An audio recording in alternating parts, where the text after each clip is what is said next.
All right, we're going to do a real simple access code on the SentriLock key. So here I am in the SentriLock in the SentriKey app, and so I push these three little bars in the top left. This three little bars in the top left, and that opens up my menu. And then I go to any one of my lock boxes that I want to get the 1-day code for or temporary access code for.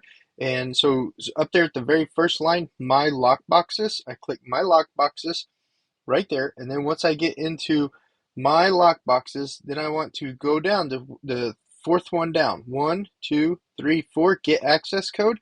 Fourth one down, click get access code, open it up, and then you'll just select the lockbox that you want. So let's say I'm going to get one for this property right here. I put the name that I'm going to assign the access code to. So let's say Joe Dirt needs access to that property. And then I'm going to select the date and time that he needs access to it. Let's say 10 a.m. today to, let's say he said he's going to be able to get over there this afternoon. So I'll just do till like 7:30 p.m. today. So he's pretty much got access to it all day long. And then down at the very bottom, I click get flex code. Get flex code. And then I've got an Apple phone, so it does the Apple Face ID.